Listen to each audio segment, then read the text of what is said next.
할렐루야. 2018년도도 얼마 남지 않았습니다. 세월이 얼마나 빠르게 지나가는지 모릅니다. 요즘은 1년 전 일인 줄 알고 알아봤더니 3년 전 일이라는 일이 종종 일어납니다. 어린아이가 태어난 것이 엊그제 같은데 어느 날 문득 보니 유아부 유치부에 다니고 있는 것이었습니다. 세월이 너무 빠른 건지 제 기억력에 문제가 있는 것인지 정신없이 세월이 가고 있구나라고 생각이 됩니다. 여러분의 삶은 어떠합니까? 여러분의 삶은 편안하고 안전하신지요? 오는 날 세계 곳곳에서 전쟁과 갈등이 끊이지 않습니다. 난민 문제, 전쟁 문제, 여러 가지 문제가 계속되고 있고, 또한 과거처럼 무기를 가지고 싸우는 것만이 전쟁이 아니라 무역전쟁, 경제전쟁, 정보전쟁, 과학전쟁, 무한경쟁 시대에 우리가 살아가고 있는 것입니다. 더하여 가치관의 극심한 혼란을 겪고 있는 시대입니다. 과거에는 분명히 잘못되었던 것인데 요즘 들어서는 올바른 것이라고 주장하는 것들이 나타나기 시작하는 거고, 과거에는 분명히 올바른 것이었는데 오늘날에는 잘못된 것으로 뒤집어지기도 하는 것입니다.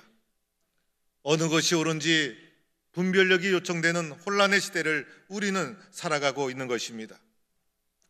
이런 불안한 위기의 시대를 어떻게 살아갈 것인가? 무한 경쟁이 계속되는 이러한 시대에 우리는 어떠한 믿음으로 살아가야 될 것인가? 오늘 우리는 이사야 선지자서의 11장 말씀을 보았습니다. 이사야 예언자는 유대 왕국의 마지막 시대에 사명을 담당했던 선지자였습니다. 당시의 최대 강대국은 아수르라는 강대국이었습니다. 아수르가 주변국들을 하나씩 점령해가는 과정 속에서 마침내 북이스라엘도 점령해서 북이스라엘이 아수르에 멸망당하고 맙니다.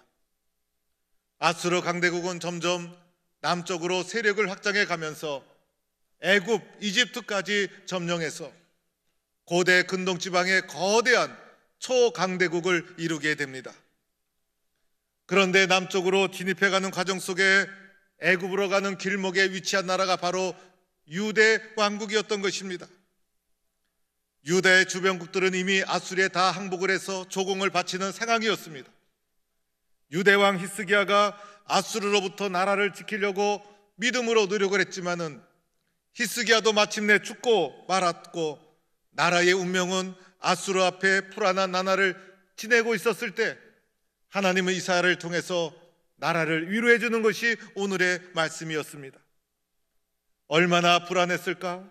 얼마나 두려웠을까? 아수르라는 강대국이 언제 쳐들어올지 알 수가 없는 불안한 나날을 지내고 있었어요. 두렵기도 하였고 불안하기도 하고, 경제는 침체되고, 그리고 정치 군사는 불안하고 절망의 나날을 지내고 있을 때 하나님께서 이사야 예언자를 그들에게 보내주셔서 그들을 위로해 주시는 것이 오늘 말씀인 것입니다. 오늘 이사야서 11장 1절부터 이렇게 말씀하고 있습니다. 이새의 줄기에서 한 싹이 나고 한 가지가 나타난다는 것입니다. 유대 왕조는 잘린 나무와 같이 그루터기가 남았어요.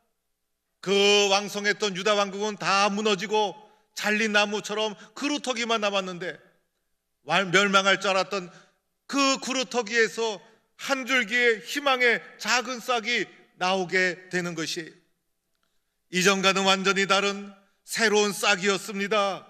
그리고 그 싹 위에 여호와의 영, 그리고 지혜와 총명의 영, 모략과 재능의 영, 지식과 여호와를 경외하는 영이 강림한다는 것입니다. 이사야를 통해서 우리를 구원할 메시아, 구원자가 새롭게 나타날 것을 예언해 주고 있는 것이에요. 이 작은 싹, 그루터기에서 솟아난 보잘것없는 이 작은 싹이 우리에게 오실 전혀 새로운 구원자, 이전까지 경험해보지 못한 구원자, 이 구원자는 하나님을 경외하는 것을 즐거움으로 삼는다는 것입니다. 그리고 통치 방식도 이전의 세상의 통치 방식과는 전혀 다른 정직과 공의와 성실로 세상을 통치합니다. 여러분, 세상에 공의가 있습니까? 세상에 정직이 있습니까? 불의와 거짓이 기세를 부리는 세상 아닙니까? 세상 통치는 강한 자가 약한 자를 억압합니다. 그래서 억울한 일, 그리고 원통한 일, 불공평한 일이 수없이 일어나는 것이 세상이라는 것이에요. 그런데 여호와를 경외하는 것으로 즐거움을 삼는 새로운 왕은 공의와 정직과 성실로 그의 나라를 다스리게 됩니다. 이러한 왕을 만난다면 얼마나 좋을까? 이런 왕이 우리를 통치한다면 얼마나 행복할까? 세상의 통치와 전혀 다른 하나님 나라의 통치가 완성된 모습을 그들에게 보여주면서 백성을 위로하고 있는 거예요. 이사야를 통해서 너희들이 절망할 필요가 없다. 그루터기만 남았지만은 새싹이 돋아날 것이요, 유다 왕국을 다스릴 이상적인 메시아 통치자가 나타날 것이다라는 위로의 말씀을 그들에게 해주고 있는 거예요. 이러한 메시아의 통치가 완성되는 그때가 되면, 메시아의 통치가 실현되는 그날이 되면 놀라운 일이 일어나게 됩니다. 바로 오늘 말씀이죠. 어린 양과 이리가, 표범과 어린 염소가 함께 눕게 됩니다. 양도 오늘 말씀해 보니 그냥 양이 아니죠. 어린 양, 어린 염소, 아무 힘도 없고 아무 능력도 없어요. 이 어린 양과 어린 염소는 이리와 표범의 먹잇감으로 딱 알맞은 거예요. 그런데 이들이 함께 살고 함께 눕는 놀라운 일이 일어난다는 것입니다. 양육강식이 사라진 평화로운 세상이 된다는 것입니다. 새롭게 우리에게 오실 그 메시아의 통치의 이상적인 평화의 나라를 설명하고 있는 거예요. 암소와 곰이 함께 먹으며 그 새끼들이 함께 엎드리며 사자가 소처럼 풀을 뜯는다. 곰과 그리고 염소와 곰과 암소와 사자의 구별이 사라져요. 누가 육식동물이고 누가 초식동물인지 알 수가 없어요. 사자가 소 같고 암소가 곰 같은 평화롭고 안전한 세상, 이전에 경험하지 못한 새로운 새 세상, 이 새 세상을 가져오게 되는 것이에요. 누가 통치를 하느냐, 내가 누구의 통치를 받아들이느냐가 이렇게 중요한 거예요. 심지어는 젖먹은 아이가 독사의 구멍에 장난하고 젖된 어린아이가 독사의 굴을 손을 넣어도 이상이 없다는 거예요. 그래서 젖먹이 어린아이의 피부 얼마나 보들보들합니까? 독사가 물어도 어떻게 됩니까? 살 수가 없어요. 그런데 독사가 물어도 어린아이와 아무 해함이 없는 평화로운 기쁨의 나라, 새롭게 나타날 메시아 그분을 통해서 가져올 이상적인 하나님 나라를 우리에게 말해주고 있는 것입니다. 또 어떤 분은 이 말씀을 문자 그대로 받아들여서 손가락을 독사의 굴에 넣는 일이 없기를 바랍니다. 상징적인 표현이에요. 상징적인 표현. 새로운 구원자, 오실 메시아, 이 세상에서 상상도 하지 못한 완전히 새로운 평화의 나라를 가져오는 거예요. 이 세상의 구별과 차별이 다 사라지고 해함도 상함도 없는 기쁨의 나라, 원망도 없고 후회도 없는 나라, 상처 받을 일도 없고 상처 줄 일도 없는 나라, 이러한 나라에 우리 모두는 살고 싶어하고 이런 나라가 임하기를 우리 모두는 기다리고 있습니다. 이 나라를 오늘 이곳에 가져오신 분이 있습니다. 그분은 바로 예수 그리스도. 구루터기에서 난 새싹과 같이 작고 작은 분으로 이 땅에 오셔서 우리에게 이곳에 진정한 평화를 가져오신 분, 바로 예수 그리스도. 예수 없는 평화는 참된 평화가 아닙니다. 예수님 안에 세상의 모든 차별을 넘어서는 참된 평화가 이루어지게 되는 것입니다. 오늘 마지막 말씀, 물이 바다를 덮은 같이 여호와를 아는 지식이 세상에 충만할 것임이니라. 유다 왕국이 왜 아수르에게 멸망을 당하게 됩니까? 아수르가 강해서입니까? 그리고 유다 왕국의 국방력이 부족해서입니까? 그렇지가 않아요. 성경의 진단은 여호와를 아는 지식이 없어서 망하는 것이다. 여호와를 아는 지식이 없어서 망하는 것이다. 그래서 우리는 여호와 하나님을 제대로 알아야 되는 거예요. 하나님을 제대로 알기 위해서 어떻게 되는가? 이 땅에 오신 예수 그리스도를 통해서 여호와 하나님을 정확히 제대로 알게 되는 거예요. 예수님을 보면 여호와 하나님이 어떤 분이신지, 예수님의 모습을 보면 그분을 보내신 하나님이 어떤 분인지, 예수님을 통해서 여호와를 알게 되는 것이고, 예수님을 통해서 물이 바다를 덮은 같이 하나님을 아는 지식이 충만하게 된다는 것입니다. 그래서 우리들은 예수님을 잘 믿고, 예수님을 잘 알고, 예수님을 잘 보고, 예수님을 따라 살아가는 것이 우리의 인생의 가장 소중한 일인 줄로 믿습니다. 사랑하는 성도 여러분, 문제 없는 사람은 세상에 아무도 없어요. 그런데 세상의 문제, 시련 가만히 보면 주관적이에요. 어떤 분은 큰 문제를 짊어지고 있는데 가까이 가보면 그 문제를 가볍게 이겨나가고 있어요. 목사님, 별거 아니에요. 쉽게 이겨나가고 있어요. 지난주에도 암 수술 받은 분을 신방했어요. 가면서 마음이 얼마나 아팠던지. 그런데 가고 만나고 나니 제가 도리어 위로를 받았어요. 그 고통 속에서도 믿음으로 담대하게 이겨나가고 있더라고요. 그런데 어떤 분은 작은 문제, 내놓기도 보잘것없는 작은 문제인데 그 작은 문제를 붙잡고 불안하고 두려워하고 떨고 있어요. 문제의 크기는 객관적이 아니더라고요. 주관적이더라고요. 사람마다 문제의 크기를 받아들이는 것이 다 다르더라고요. 아무리 힘들고 어려워도 쉽게 문제를 이겨나갈 수 있는 길이 있죠. 아무리 어렵고 힘들어도 넉넉하게 문제를 이겨나갈 수 있는 근거가 있어요. 첫째는 희망이 있으면 이길 수 있는 거예요. 나도 잘 될 수 있다. 꼭 치료해야 될 날이 나에게 다가올 것이다. 나도 기쁜 날이 기다리고 있을 것이다. 희망이 사라지면 절망이 되는 거예요. 그래서 희망을 포기하지 않고 내 속에 희망이 살아있는 한 이길 수 있는 거예요. 또 하나 근거가 있죠. 두 번째로는 의미와 가치가 있으면 이길 수 있어요. 내가 사는 의미, 내가 오늘도 이겨나가는 것에 가치가 있다고 의미와 가치를 붙잡으면 이길 수 있어요. 내 삶에 의미가 없을 때 쓰러지는 거예요. 내가 오늘도 버티고 있는 이유, 내가 여기 서 있는 이유, 의미가 있기 때문에, 가치가 있기 때문에, 의미와 가치가 있다면 우리들은 얼마든지 이겨나갈 수 있어요. 그런데 내 삶의 참된 희망, 내 삶의 진짜 의미는 누구일까?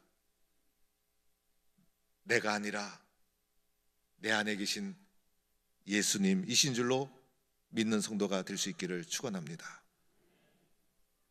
그래서 우리는 예수님 안에서 그날이 반드시 온다. 그때가 반드시 온다. 오늘 이사야서 11장 6절 말씀도 그때라고 하면서 그때에 이루어질 이상적인 평화의 나라를 우리에게 보여주고 있는 거예요. 그날은 예수님 안에서 반드시 온다.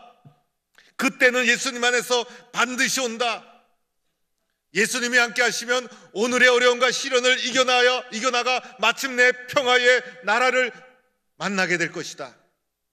그때를 바라보며 그날을 바라보며 우리는 이겨나가는 것입니다. 오늘 성찬식에 참여하면서 성찬의 떡과 잔을 받습니다. 세례는 일생에 한 번 받게 됩니다. 성찬은 여러 번 참여합니다. 세례받고 주님의 자녀로 거듭난 우리들, 이 땅에 믿음의 길을 지속적으로 지치지 않고 걸어가기 위해서는 나에게 다가오시는 주님의 사랑을 보고 느낄 필요가 있는 것입니다. 성찬을 통해서 주님은 주님의 사랑을 우리에게 보여주고 있는 것입니다. 성찬의 떡과 잔을 받으면서 단순한 떡과 잔이 아니라 나를 포기하지 않은 하나님의 사랑, 나를 사랑하시는 하나님의 은혜, 주님의 사랑을 보고 만지고 느끼는 것입니다. 예수님 안에서 그날은 반드시 온다. 예수님 다시 오시는 그때까지 나는 어떤 어려움이 있어도 믿음을 지키고 이 길을 걸어갑니다. 성찬에 참여하면서 다시 오시는 성탄절을 준비하면서 마음의 결단과 다짐을 하는 성도가 될 수 있기를 축원합니다.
여호와는 내게 복을 주시고 너를 지키시기를 원하며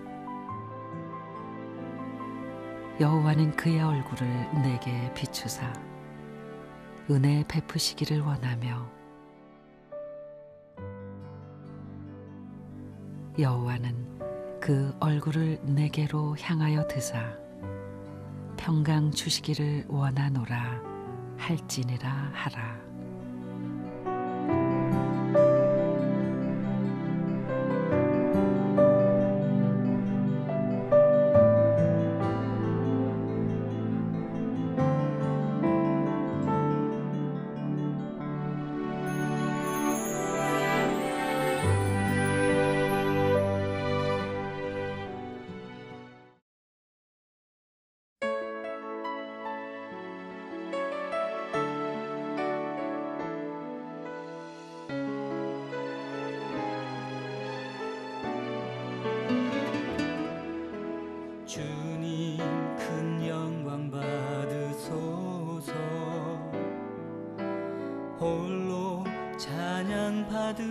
받으소서. 모든 이름 위에 뛰어난 그 이름, 온 땅과 하늘이 다 찬양해.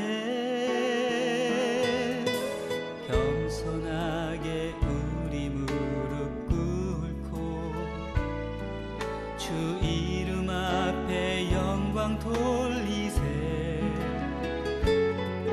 모두 절하세. 독생자 예수 주님께 찬양 드리리. 모든 영광과 존귀와 능력 받으소서. 받으소서. 영광과 존귀와 능력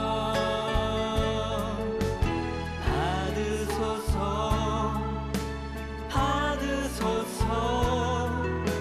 그리스도 살아계신 하나님.